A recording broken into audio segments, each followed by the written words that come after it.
Death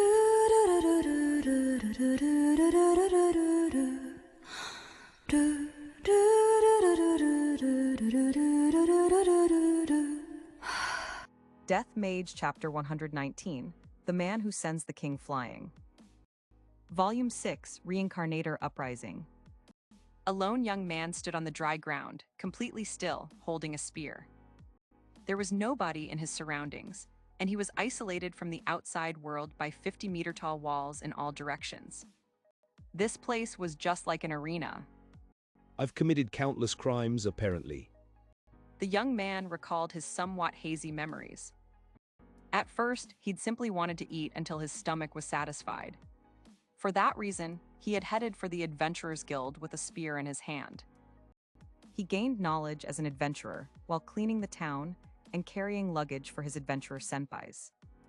He learned the basics of using a spear from one of the kind adventurer senpais. When he accepted his first extermination request, the weapon in his hand was a cheap, worn-out spear passed on to him by that adventurer senpai. Though this wasn't an unusual story for an adventurer, the first person he killed was a bandit. This occurred during the extermination request that he had accepted as his D-class promotion examination. He remained calm up to the point he thrust his spear into a gap in the bandit's tattered leather armor, ending his life. But before he knew it, he was crouched over the ground, throwing up. He and the other adventurers who were taking the examination with him comforted each other, and they decided to form a party. He had the feeling that time had gone by quickly after that. He was certain that he'd struggled with requests to exterminate orcs and lizard men, but before he'd known it, he'd been exterminating wyverns and ghoul barbarians, and even become able to slay a goblin king. His spear was replaced by a magic item at some point, and that one was replaced by one with a mithril tip. He became an A-class adventurer, slaying higher-ranked dragons, vampires, the chief of a centaur tribe who called themselves a resistance and laid waste to the nation, and a Lamia queen who had been worshipping an evil god in the depths of a devil's nest. Perhaps it was around then that he took up the legendary class artifact, Ice Age, and became known by the title, Divine Spear of Ice. Back then, had I stopped being an adventurer, I get the feeling that carrying out justice as a disciple of Alda, the god of law and fate, and Yupion, the god of ice, had become my objective. And then he participated in the fierce battle between his homeland, the Mer's Shield Nation, and Talosheim. He defeated the Titans standing in his way, one after another. He severed their arms, and when they had no arms left, he thrust his spear into their necks. Whether those standing before him were boys that were no more than children, the wrinkled elderly, or women, he slew them indiscriminately. And then he parted ways with his companions and barged into the royal castle. And while he was searching for the underground area where the evil magical apparatus created by the deranged goddess Uvita had been sealed. Yo, it's been a while, said a deep voice that sounded like boulders being mashed together, bringing the young man Mikhail back to reality. In his field of vision, there was a Titan whose face he had no memory of. It was a particularly large Titan man, and half of his face was comprised only of bone. It's been a while, who is this? Mikhail couldn't remember. Since the Titan had said, it's been a while, they had likely met before. Mikhail was probably the one who had killed him. But he couldn't remember. However, Mikhail's body began moving to fulfill the role that it had been given, leaving his consciousness behind. Please prepare yourself. The training will begin. Mikhail said, a sturdy obsidian spear and a sturdy suit of obsidian armor. The armor had been directly attached to Mikhail's body and fastened with rivets, replacing his skin. Compared to the equipment he had worn while alive, it was much more difficult to move in, and it was also less sturdy. The only thing this equipment surpassed his old equipment in was the weight. This was the equipment that Vandalu had given Mikhail, thinking that this was more than enough equipment for a practice dummy. Has it been more than a month since you were put here? During that time, I've spent quite some time telling the kid what I think. Though I don't think you have any, I went on and on about a warrior's pride, and about how showing contempt for my enemy like this would only cast doubts on my tolerance. Troublesome, tedious things that were quite unlike me to say. the man said as he released an enormous black sword from its sheath. Though both weapons were black, Mikhail knew that this sword was on a completely different level from the spear that he was holding. It is made of a fragment of the Demon King, just like the pieces of flesh that are embedded in my body. Vandalyu had buried numerous fingertip-sized pieces of the Demon King's carapace inside Mikhail's body. While Mikhail was alive, he had been a devout believer of Alda and wielded an artifact that contained Uapion's spirit clone. The pieces of the Demon King's carapace were there to explode inside and destroy Mikhail's soul in the event. These gods tried something or something caused Mikhail to regain his sanity. Vandalyu had taken the effort to tear up Mikhail's flesh, turn him into an undead, and fill him with the carapace. I suppose the fact that this man is holding a weapon made of that fragment means that he is trusted by that person. Mikhail's mind was filled with feelings of envy towards the man, and despair at the fact that he wasn't the one standing where the man was standing. But it seemed that the man's mind was filled with something else. Most of the people of the city have been revived. They're enjoying themselves, drinking, eating fish with mayonnaise on it, playing shogi and reversi. That Nuaza kid is happily making stone statues.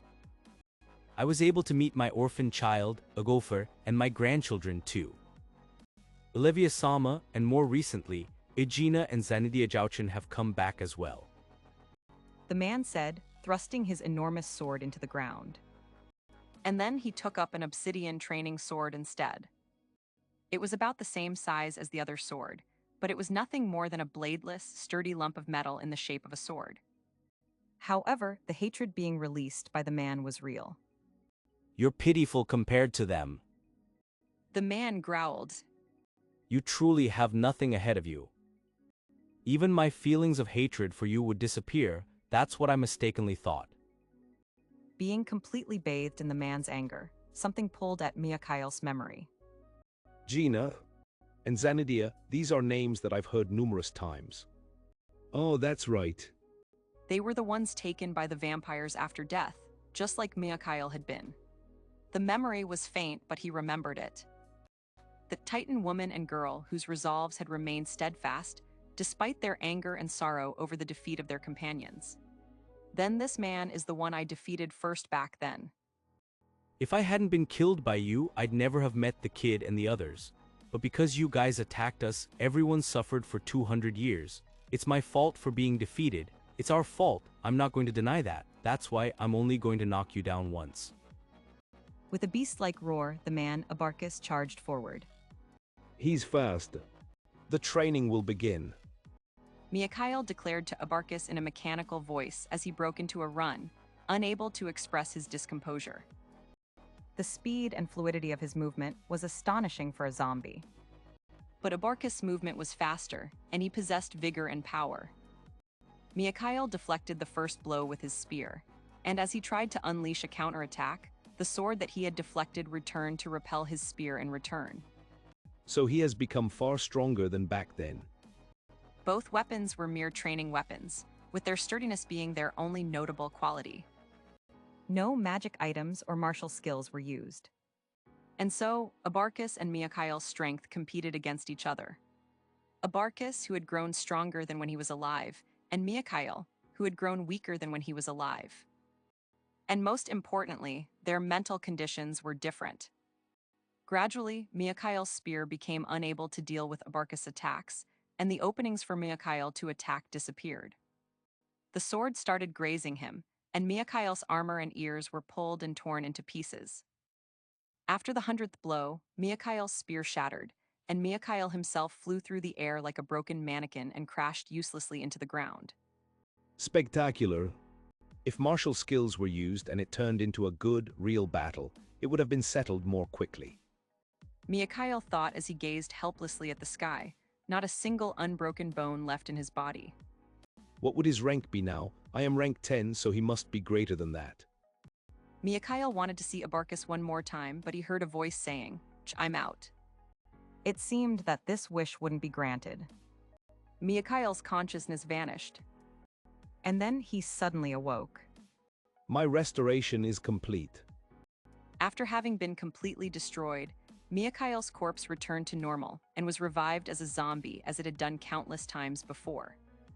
Vandalyu had adjusted Mikhail to be an undead for training use.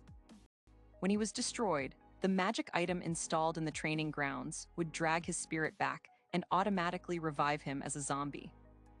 The wounds in his flesh and the deformations in his armor was repaired, and he returned to normal. And then he would be used for training until he broke again. This was the most effective way to make use of Mikhail that Vandalyu had been able to think of.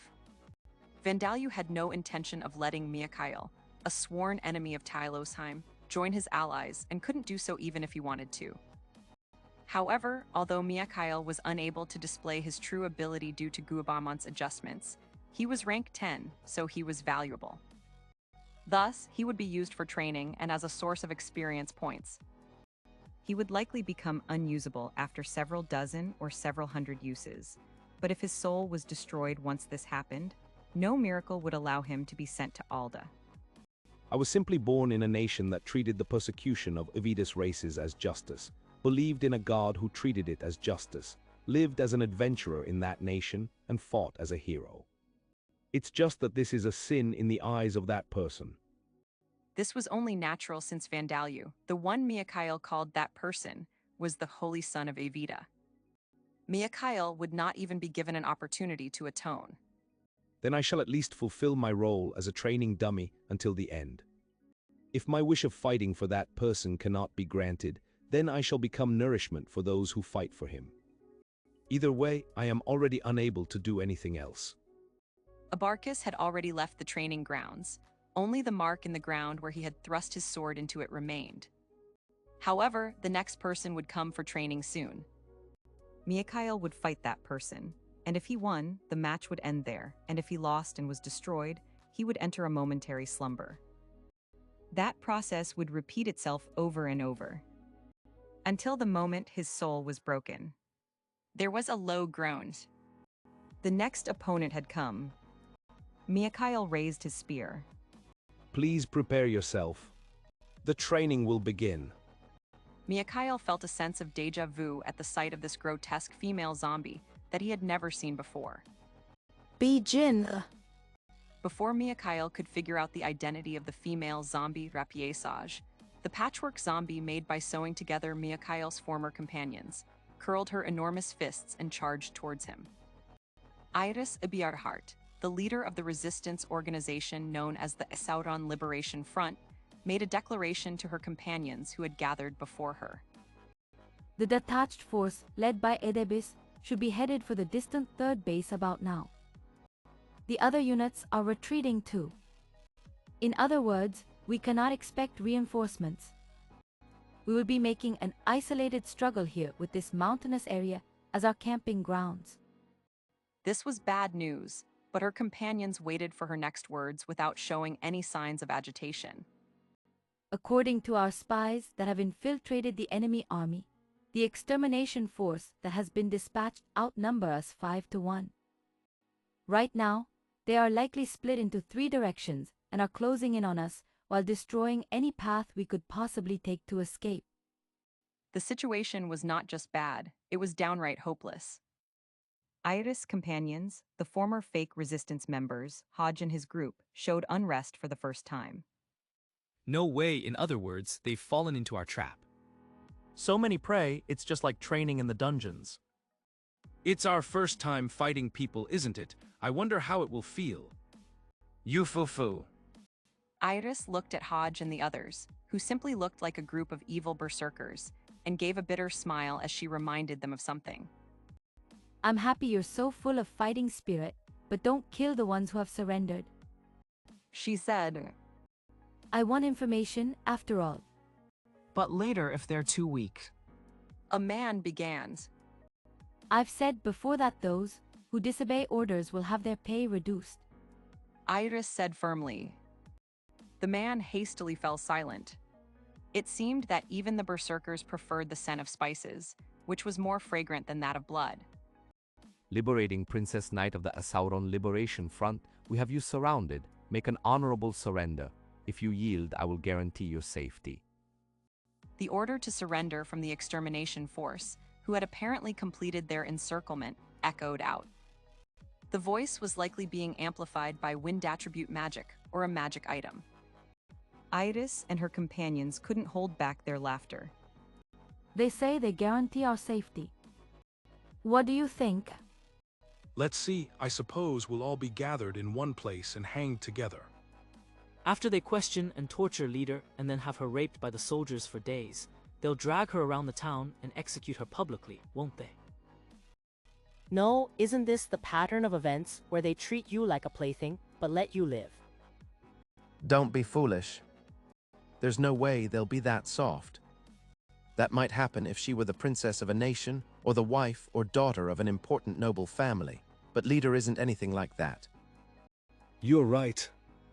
I agree, Said Iris, the corners of her mouth rising as she considered the pessimistic predictions of Hodge and his group. Well then, we will commence battle as planned. Hodge and his group immediately scattered and ran into position. Iris drew her beloved sword and began running as well. I am leaving, father. Iris. The extermination force had no doubt that they would be victorious. The Sauron Liberation Front had absorbed the resistance members left behind by Ariamund Aparis, the deceased leader of the reborn Sauron Duchy army, and they had been more active in conducting anti-government movements. However, the core members of the reborn Sauron Duchy army had all previously been exterminated by Marduk, the leader of the resistance extermination force. All of the former knights had been annihilated, and only those with poor fighting abilities had joined the Sauron Liberation Front. And thanks to the reformed extermination force, the liberating Princess Knight was now isolated and helpless, along with only a few troops. They were outnumbered 5-1. She was like a cornered rat. But sometimes the rat bites the cat. Don't let your guard down. The knight in command warned his subordinates, but soon reconsidered, thinking that this was an overestimation of their enemy. This was because the resistance members had come out towards his subordinates who were encircling them. Their movements were strangely quick despite them being completely clad in metal armor. But what was there to fear about heavy infantrymen who were coming to attack of their own will, one by one? Commander, it seems that they have become desperate, said the commander's aide. The commander internally agreed with the aide's words, but he gave orders in a strict voice so that his subordinates wouldn't lose their focus. Don't let your guard down. This might be a ploy to use themselves as bait for the Princess Knight to escape. Shield bearers at the front slow the enemy down. Archers and mages finish them off. This extermination force that had been reformed by the Empire's army possessed a high level of training and quality equipment. The shield bearers carried out their orders and thrust their shields out towards the resistance members, Hodge and his group, as they closed in. Stone wall, stone form, provocation. They activated 3 consecutive martial skills of shield technique and armor technique. Their defensive power grew twofold and forcibly drew their enemies' attention towards them. Behind them, the archers were aiming at the gaps in their target's armor, and the mages were reciting incantations. Within the next 10 seconds, the resistance members that were letting out rousing war cries would be falling, one by one. Let's go, partner, precipice, shouted one of the resistance members. UOOH. The rest of them roared. That expectation was shattered when a shield bearer received a single halberd attack from one of the resistance members. It's heavy, GUAOH. The shield bearer's shield was split and his armor couldn't withstand the attack. He fell back with blood spurting from his arm. Without a moment's delay, one of the troops behind him stepped forward to take his place and fill the gap. But the new soldier's head was filled with astonishment. Impossible. If a martial skill of the same quality is used by 2 people with the same skill level, the defensive one is supposed to come out ahead. This was common knowledge. Of course, things were different if the quality of equipment differed, but something like this couldn't happen unless that difference was very great. And from this soldier's point of view, the skill of the resistance member wasn't bad, but the halberd of his prey didn't look like a product of a quality that was clearly superior to the weapons he and his companions were armed with. Together, partner, triple charge. The resistance member shouted. In reality, the tip of the halberd pierced the soldier's arm right through his immediately raised shield, and he was covered in his own blood. And though he knew that he shouldn't let go of his shield fell out of his hand, and the halberd was thrust once more through the now empty space. Who is the one he's calling partner? Wondered the soldier as he gazed at the lone resistance member, the halberd's tip embedded in his throat, and then he died. Similar events were occurring all over the battlefield at the same time. As switch to attacking, archers mages attack in order.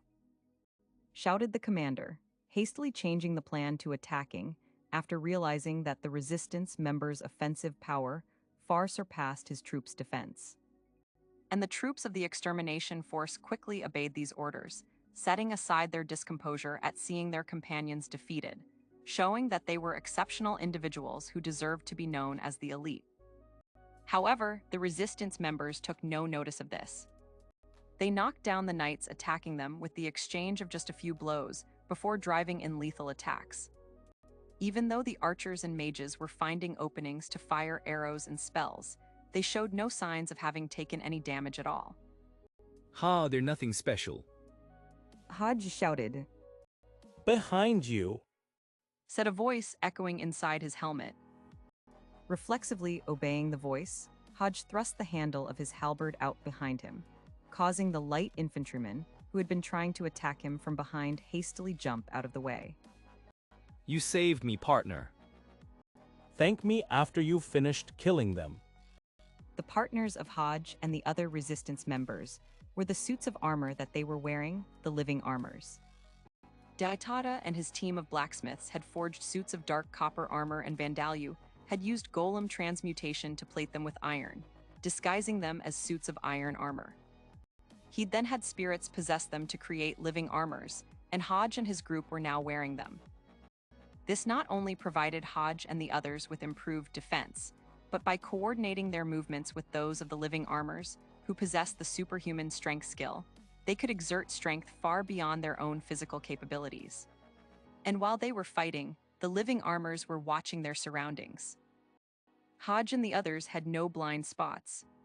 They had undergone the same training as the ordinary citizens of Tylosheim, but both they and their living armors had acquired the coordination skill.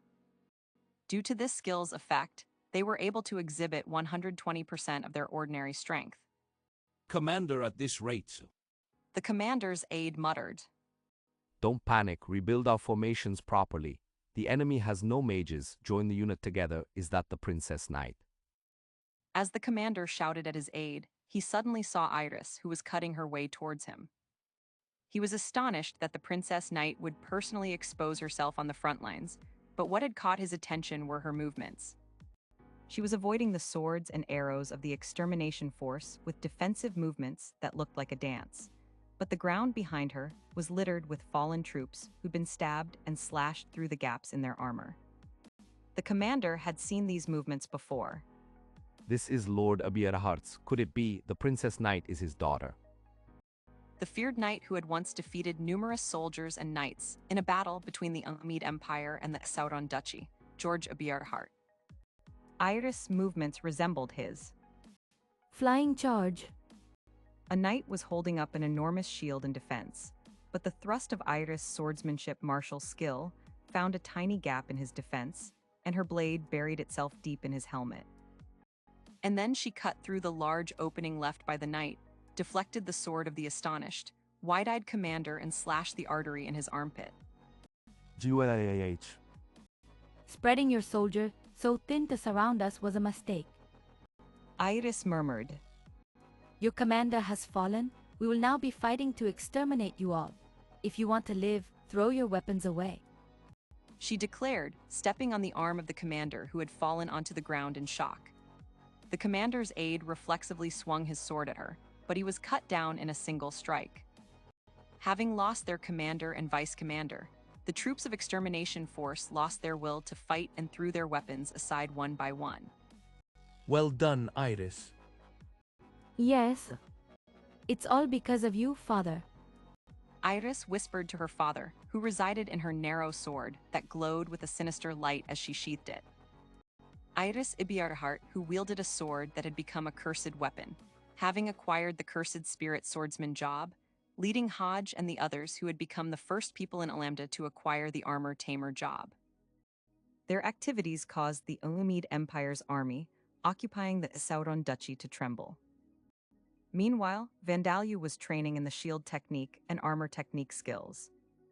He was training hard with a shield that Taurea had made by combining the Demon King's carapace and the Demon King's horns, large enough to cover the majority of his body, and the liquid dark copper armor that he used when he fought Abelman the first time. It's very plain, isn't it? Vandalyu had gone through other types of training without complaining, but this training was so dull that he whispered this complaint.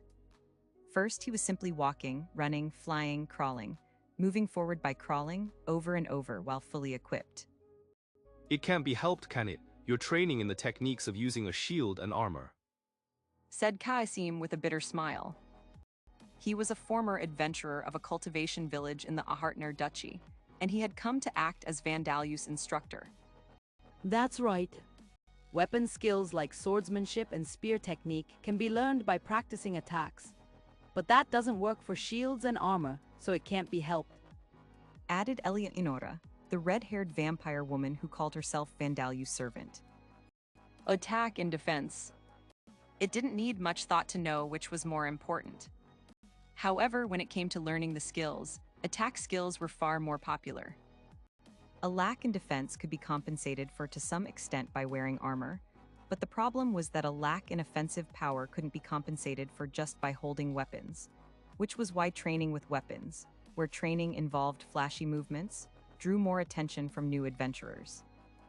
I preferred training my swordsmanship skill as well, so I know how you feel, said Kachia as she recalled the times when she was still a human.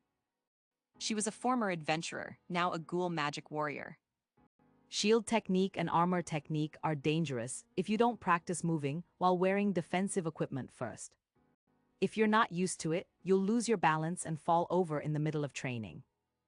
I only use shield technique, but at first I fell over because of my shield so many times, and the hardest times were when I hit my head against my shield, she said, holding up her beloved, long, narrow shield that was in the shape of an enormous mask. This unusually shaped shield did indeed seem difficult to handle. As Kachia said, one of the reasons shield technique and armor technique weren't popular among new adventurers was because of how plain and also how painful it was. Even for the people of Alamda, who could increase their physical capabilities more easily than the people of Earth and Origin, exercising the whole body while equipped with heavy armor and shields was difficult at first. Muscular strength and stamina was necessary for acquiring weapon skills as well, but it seemed that when the training consisted of just moving the body, the mental sense of satisfaction was different. And Vandalyu-sama, you sometimes forget that you're holding a shield and try to run on all fours, and when you lose your balance, you extend your tongue towards the ground. That's fine to do after learning the skill, but if you do that before learning them, you'll never gain them, said Elia Inora. You're not allowed to use flight to fly today, either, Van, said Basidia. Or out-of-body experience, Kauchia added. Up until now, Vandalyu's defense had generally relied on his exceptional physical capabilities for evading, his death attribute magic barriers, and the monsters that had powerful defense, like Pete.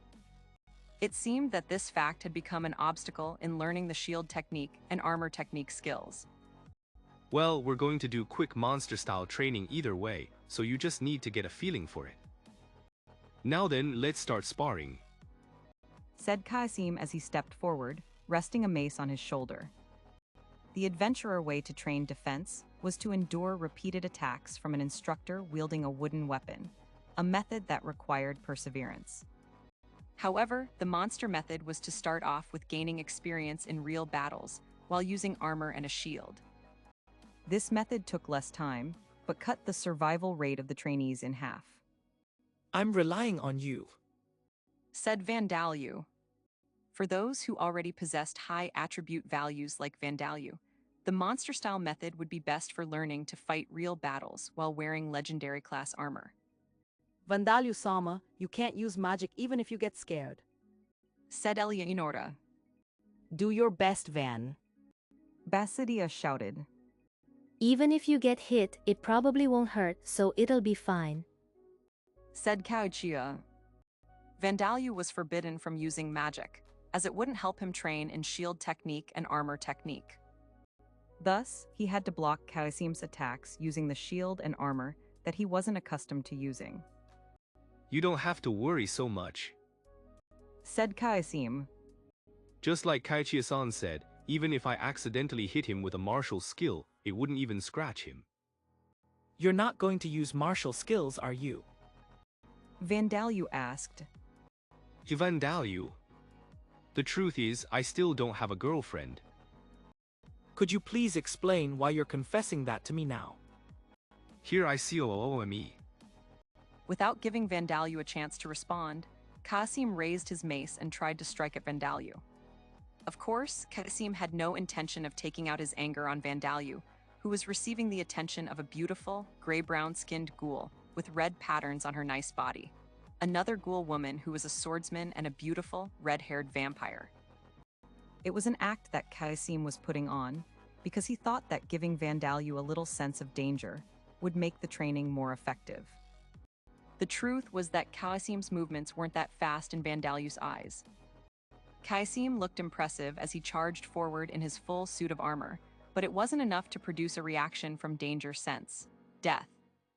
Thus, Vandalyu calmly raised his shield and stopped Kasim's attack. Oh, he said in surprise. And then he was mowed down and sent flying. Job explanation, Armor Tamer. A tamer job specialized in taming living armors. The prerequisite for the job is that the tamed living armor equips itself and acts together with the wearer. This is one of the inferior versions of the undead tamer job.